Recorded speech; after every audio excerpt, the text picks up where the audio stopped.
Queen's Men is one of those shows where you never really think you know exactly what's going to happen. So in season 3, are the people still not going to be able to catch on exactly where y'all are taking us?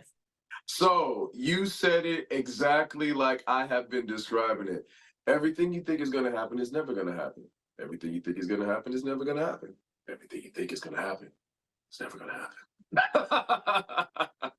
And it's true, man. It's like when I get the scripts, I'm actually reading like, oh, what? So yeah, and that's all I can say. I mean, we've seen you come from trying to walk into the club to now you're a part of the club. Can you give us a hint as to where you're going this time around? This time around, I would say I hope because of where AMP is coming from, and actually you can watch season 2 right now on BET Linear on Wednesday nights, right after Sisters, which is our show comes on at 10 p.m.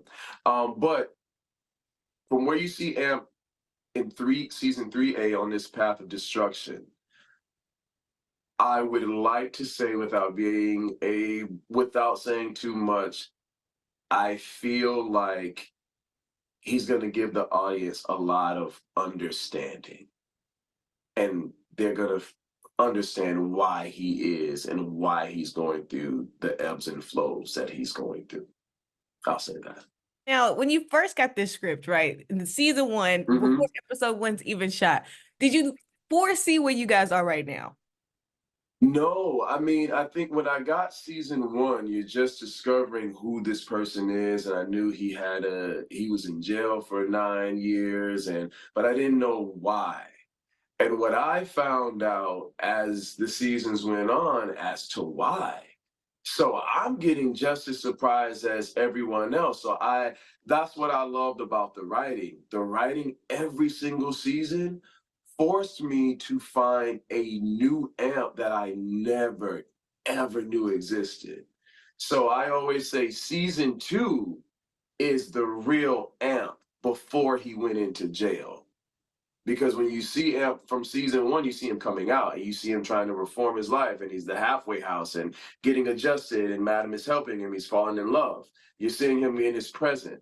But season 2 and season 3A, where it goes into, you see after a circumstance hits AMP, you really see where mental health kind of comes in, and that theme there, which is explored in Black male mental health, and how it can be a really, really tricky thing depending on trauma.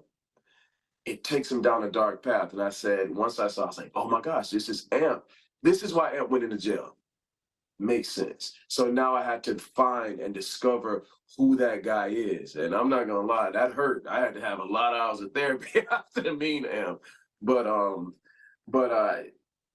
next AMP, watch it.